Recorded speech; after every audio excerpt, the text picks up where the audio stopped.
Bonjour à tous, c'est Monsieur le V12. Alors, avant toute chose, je voulais vous prévenir d'une chose, c'est que je vais vous proposer plus régulièrement des vidéos beaucoup plus courtes. Vous êtes nombreux à me dire et à me reprocher que mes vidéos sont beaucoup trop longues, et croyez-moi, s'il y a quelqu'un qui peut vous comprendre, s'il y a quelqu'un qui peut se mettre à la place de ceux qui n'ont pas beaucoup de temps pour justement passer une heure devant une vidéo, c'est bien moi. Moi aussi j'ai beaucoup de choses à faire, ne serait-ce que de m'occuper de ma famille, donc de ma fille et de ma femme, de mon travail, de mon sport. Bon, c'est vrai que je suis quand même quelqu'un d'assez pris, donc je peux comprendre que les vidéos trop longues vous saoulent un petit peu, donc je vais vous proposer plus régulièrement des vidéos beaucoup plus courtes. Donc cette vidéo là, c'est une vidéo qui va vous donner quelques petites astuces pour faire de très très grosses parties en MME. Donc ce qu'il faut savoir, c'est qu'avant toute chose, si vous voulez faire une très très grosse partie, il faut avoir un peu de chance sur le choix de la map. C'est vrai que le choix de la map est déterminant. Si vous tombez sur une map fermée, avec beaucoup de bâtiments, vous allez avoir du mal à faire beaucoup de frags, parce que déjà, premièrement, les adversaires ont tendance un peu à se cacher dans les bâtiments, et donc il faut aller les vider. Il n'est pas rare de trouver une clé mort ou une bétile abondissante, et donc du coup, ça vous casse vos séries.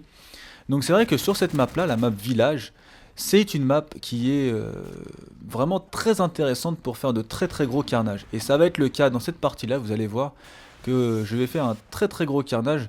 Donc c'est en partie dû à la map, mais c'est aussi en partie dû au choix de killstreak. Vous avez pu observer, excusez-moi pour ce petit bug, vous avez pu observer que j'ai choisi de jouer avec l'hélico d'attaque, donc qui est à 7 frags. Ensuite, j'ai le Pavlo et enfin l'hélico d'Obspray. Excusez-moi. Il est quand même assez compliqué à dire. Je ne sais pas ce que vous en pensez, mais il nous sort toujours des noms super bizarres. Alors, pourquoi j'ai choisi ces killstreaks là? C'est tout simplement que, justement, ils me permettent de faire du frag tout en continuant moi-même à fraguer avec mon arme.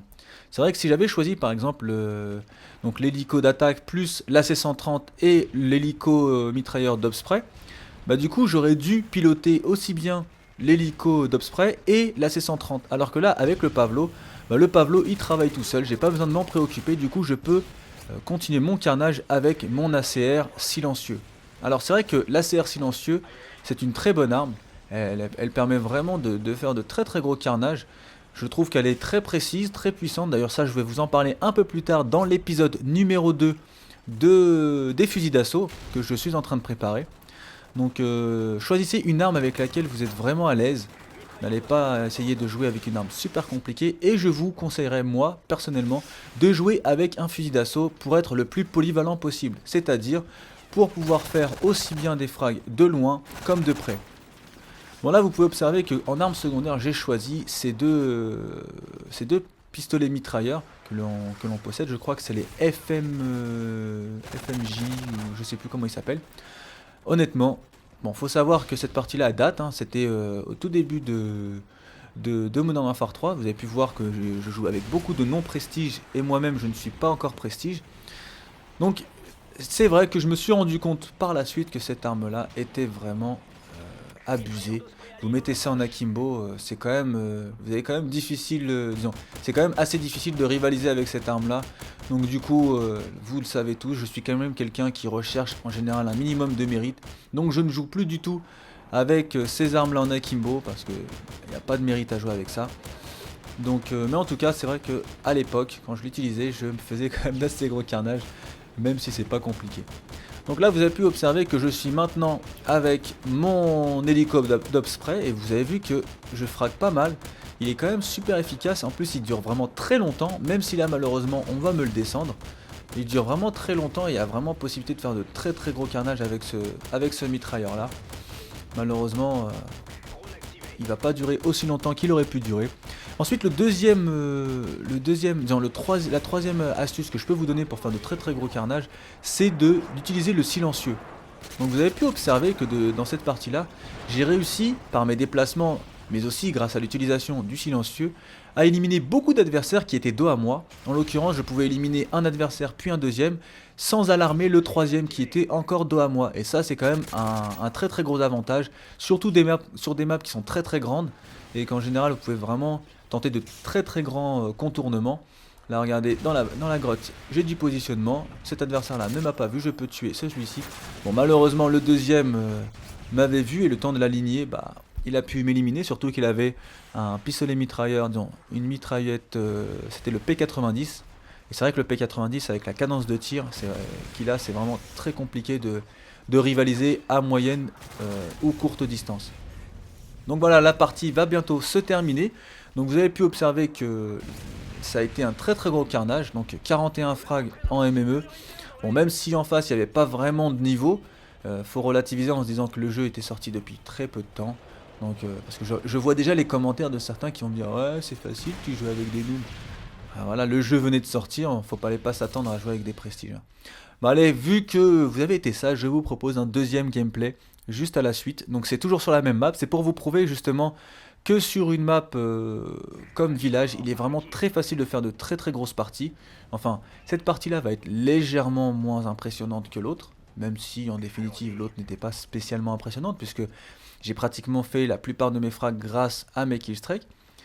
Mais cette partie-là va être toujours intéressante parce qu'elle va vraiment prouver que l'ACR silencieux est une très bonne arme et que lorsqu'on la maîtrise assez bien, bah, ça vous permet de faire de très très bonnes choses. Même si là vous avez pu voir que je me suis fait calmer direct par deux adversaires qui étaient en train de camper derrière les petits bâtiments. Là d'ailleurs, regardez le tir au jugé, très intéressant le tir au jugé.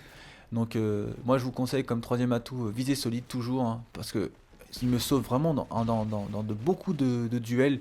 Alors grâce à viser solide, je peux me tirer de pas mal de mauvaises... Regardez, vous avez vu, l'adversaire qui m'a tué tout à l'heure est toujours au même endroit. Il y a toujours du monde dans cette petite baraque là, et c'est vraiment problématique. Donc oui, j'étais en train de vous dire que la visée solide, ça permet vraiment de vous sortir de mauvais pas grâce à justement cet atout. Donc moi je vous le conseille vraiment. Vous allez voir que lorsque vous allez être face à un adversaire et que bah, vous arrivez à gérer le tir au jugé, ça peut vous permettre de vous débarrasser des adversaires, même qui seraient, on va dire, un minimum bon et qui auraient pas mal de réflexes parce que eux auront tendance à viser, alors que vous n'allez pas prendre le temps de viser et vous allez gagner un temps considérable. Donc, vous avez pu observer une nouvelle fois qu'il y a pas mal de drones. Vous avez vu que depuis tout à l'heure, j'ai que du positionnement grâce aux drones. Et donc ça, c'est aussi une chose qui me fait un peu rager sur ce jeu. Il est très facile d'avoir du drone. Il est très facile d'avoir du drone amélioré. Et ça rend le jeu, on va dire super fatigant. Vous êtes toujours en train d'apparaître sur la map. Et en plus, le pire dans tout ça, c'est que vous êtes localisé grâce à des drones. Mais c'est des drones parfois qui sont obtenus grâce au killstreak de soutien. Et franchement, je sais pas ce que vous en pensez, mais je trouve qu'il n'y a aucun mérite à utiliser ces killstreaks de soutien. Parce que du coup, même si vous arrivez pas à faire vos séries, bah vous obtenez quand même vos killstreaks. Et donc, bah, en tout cas pour moi, je trouve que c'est, on va dire, peu méritant. Je sais pas ce que vous en pensez. Je pense que certains sont contents d'avoir justement ces fameux killstreaks de soutien parce que certains arrivent, on va dire, assez facilement à faire des frags pour avoir leur killstreak. Mais par exemple, regardez, ce qui je trouve pas normal dans cette logique de killstreak de soutien, c'est de pouvoir avoir un bombardement furtif ou une bombe UM. Même si par exemple la bombe UM, je trouve que ça fait partie un peu du package, si on peut dire, de soutien. C'est vrai que ça aide quand même votre équipe d'envoyer une bombe UM, ça empêche justement la localisation grâce au drone, ça empêche vos adversaires de lancer leur hélico, donc quelque part vous venez quand même en aide à votre équipe. Mais par exemple d'avoir un largage d'urgence, ça par contre je trouve pas ça normal, je trouve pas ça logique. Et ça c'est un peu fatigant, j'ai envie de dire, quand vous êtes en train de tenter d'avoir des killstreaks d'assaut où il faut vraiment faire attention de ne pas se faire tuer, surtout que sur ce Modern Warfare 3, on va dire que vous n'avez pas trop le droit à l'erreur, hein, grâce ou malheureusement à cause du peu de santé qu'on a dans ce jeu. C'est vrai qu'il est assez compliqué de par exemple feinter. Moi ça c'est quelque chose que j'aimais beaucoup. Par exemple feinter, vous cacher derrière une surface, ressortir de l'autre côté, ou vous allonger, ou sauter. Bah, c'est terminé vu qu'on a très peu de vie. Et ça c'est quand même un très gros regret. Je sais que j'en parle avec pas mal de youtubeurs et pas mal de joueurs. Ils regrettent beaucoup d'avoir si peu de vie parce que du coup, le fait d'avoir si peu de vie, les gens ont, on va dire, assez peur de rusher et préfèrent justement être beaucoup plus prudents. Et ça crée un jeu, je trouve, en tout cas, c'est mon opinion personnelle, je trouve que ça donne pas forcément un jeu spécialement nerveux. Je sais pas si on va se comprendre.